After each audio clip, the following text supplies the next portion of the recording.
Hello friends, Radhe Radhe. सबसे पहले आप सभी को हरियाली तीज की ढेरों सारी बधाइयाँ। हरियाली तीज पर सुहागिन महिलाएं पूरा 16 श्रृंगार करके अपने हाथों में हरी हरी चूड़ियाँ, हरी साड़ी और पूरा श्रृंगार करके हरियाली तीज पर पार्वती माता का पूजन करें। आज मैं अपने इस वीडियो में आपको बहुत ही सरल तरीके से पूजा विधि बताऊंगी। देखिए, सबसे पहले हमने एक चौकी ले ली है। हरियाली तीज है तो हमें हरे कलर का वस्त्र बिछाएंगे चौकी पर। और हरे कलर का वस्त्र बिछाने के बाद हम सबसे पहले शिव परिवार की मूर्ति को फूलों का आसन दे करके विराजमान। वैसे तो भगवान भोलेनाथ का पूजन प्रदोष काल में किया जाता है। अगर आप ये पूजा करते हैं तो आप प्रदोष काल में ही करें। सुबह के टाइम आप साधारण तरीके से शिव परिवार की मूर्ति या फोटो का पूजा कर सकते हैं और शाम के समय आप मिट्टी से गणेश जी, माता पार्वती जी और शिवलिंग का निर्माण करके पूजा करें। भगवान भोलेनाथ की पूजा प्रदोष काल में की जाती है और भगवान भोलेनाथ की पूजा प्रदोष काल में करने से वो अति प्रसन्न होते हैं। सबसे पहले हमने दीपक जलाया है और हमने भाव रूप से शिव परिवार की मूर्ति को शुद्ध जल से हमने स्नान करा लिया है और जल में हमने पहले से गंगा जल मिला लिया था। अब जो हमने मिट्टी से गणेश भगवान, माता पार्वती और शिवलिंग हमने निर्माण किया है, हम सबसे पहले उन्हें शुद्ध जल से स्नान कराएंगे। उसके बाद हम उन्हें कच्चे दूध से स्नान कराएंगे, फिर हम शुद्ध जल से स्नान कराएंगे। आप पंचामृत से भी स्नान करा सकते हैं। मिट्टी की शिवलिंग है, मिट्टी के गणेश जी और माता पार्वती जी हैं, तो बहुत ध्यान से उनका अभिषेक करें, उनका स्नान कराएं, जिससे कि मिट्टी की ये जो मूर्ति है पूजा करते समय खंडित ना हो। अब हम सबसे पहले गणेश भगवान को चंदन से तिलक करेंगे। हम शिवलिंग पर भी चंदन से तिलक करेंगे।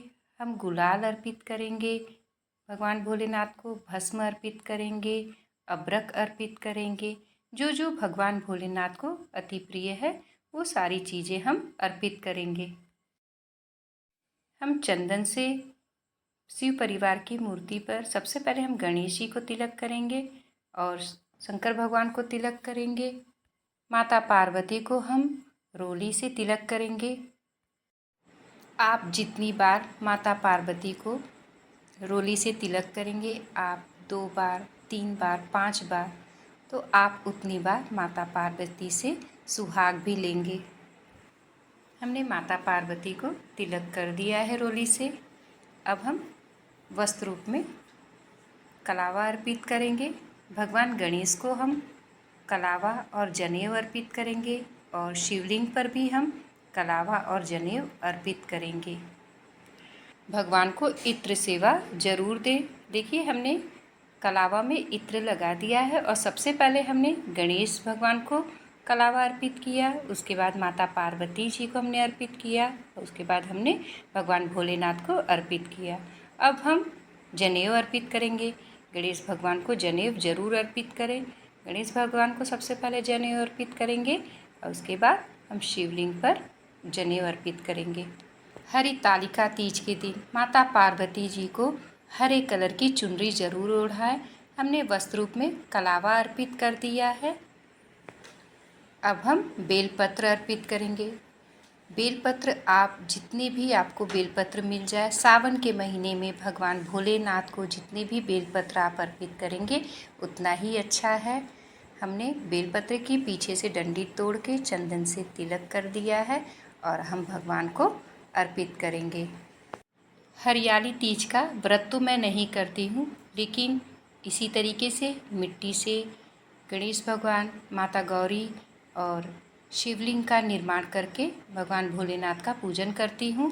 आपको मदार के फूल, धतूर के जो कांटे वाले फर होते हैं वो आपको मिल जाए तो आप भगवान भोलेनाथ को ज़रूर समर्पित करें, या आपके पास जितनी भी सामग्री है भगवान भोलेनाथ को अर्पित करने के लिए आप वो सारी सामग्री अर्पित कर सकते हैं। अब हम फूल अर्पित करेंगे। अगर आपको सफ़ेद फूल मिल जाता है तो बहुत ही अच्छा है, या आप कोई भी फूल अर्पित कर सकते हैं। हमने देखिए गणेश भगवान को पीला फूल, सफ़ेद फूल अर्पित कर दिया है। माता पार्वती को हमने लाल फूल अर्पित कर दिया है। शिवलिंग पर हमने सफ़ेद फूल अर्पित कर दिया है। हरियाली तीज के दिन मीठे में घेवर चढ़ाया जाता है। अगर आपको घेवर न मिले तो आप घर पे कोई भी मिठाई बना करके चढ़ा सकते हैं। अब हमने देखिए फूल अर्पित कर दिया है, हमने तिल अर्पित कर दिया है, अक्षत अर्पित कर दिया है। अब हम भोग में मीठे का भोग लगाएंगे। मैंने आपको पहले ही बताया कि हरियाली तीज के दिन घेवर का भोग लगता है और फल में आप किसी भी फल का, मौसमी फल का भोग लगा सकते हैं। अब हम श्रृंगार का सामान अर्पित करेंगे। आप माता पार्वती को 16 श्रृंगार का सामान अर्पित कर सकते हैं। अगर आप 16 श्रृंगार का सामान नहीं अर्पित करते हैं तो आप 3, 5, 7 आप इतना श्रृंगार का सामान ज़रूर अर्पित करें। आप ये श्रृंगार के सामान को दान भी कर सकते हैं। आप अपनी घर में आप अपनी सास को दे सकते हैं। अगर सास को नहीं दे पाते हैं तो आप अपनी जेठानी को, अपनी ननद को भी दे सकते हैं। हरियाली तीज के दिन आप एक दिन पहले मेहंदी लगाएं, हाथों में हरे कलर की चूड़ियाँ पहने, हरे कलर की साड़ी या आप सूट भी पहन सकते हैं। हमने दक्षिणा समर्पित कर दिया है। अब हम 1 लोटा जल रखेंगे और हाथ में फूल और अक्षत लेकर के हम कथा पढ़ेंगे। कथा पढ़ने के बाद हम फूल और अक्षत को भगवान को समर्पित कर देंगे। अब हम भगवान की आरती करेंगे। सबसे पहले हम आरती गणेश भगवान की करेंगे, उसके बाद हम भगवान भोलेनाथ की आरती करेंगे। आप उसी दीपक से भी आरती कर सकते या आप कपूर से भी आरती कर सकते। आरती करने के बाद हम 3 बार जल से वार देंगे और उसके बाद हम क्षमा प्रार्थना करेंगे। हे प्रभु, आप मेरी प्रेम पूर्वक पूजा स्वीकार करिएगा। पूजा में रही हुई कमियों को आप क्षमा करिएगा। पूजा संपन्न होने के बाद हम माता पार्वती से सुहाग लेंगे। हमने जितनी बार रोली अर्पित किया था उतनी बार हम माता पार्वती से सुहाग लेंगे और अपने माथे पर हम लगाएंगे। माता पार्वती से प्रार्थना करेंगे, हे माँ, आप अपनी असीम कृपा मेरे पति पर बनाए रखिएगा। अखंड सौभाग्यवती का आशीर्वाद दीजिएगा। और ये जो जल है वो हम सूर्य देवता को अर्घ दे देंगे और भोग प्रसाद हम परिवार में बांट देंगे। और ये जो हमने श्रृंगार का सामान चढ़ाया है वो हम अपनी सास को दे देंगे। जब दीपक ठंडा हो जाएगा तब हम मिट्टी से जो हमने गणेश भगवान, गौरी जी और शिवलिंग जो हमने बनाई है उन्हें हम विसर्जित कर देंगे। हरियाली तीज की पूजा की ये वीडियो थोड़ी भी यूज़फुल हो तो मेरे चैनल को लाइक करिएगा। राधे राधे।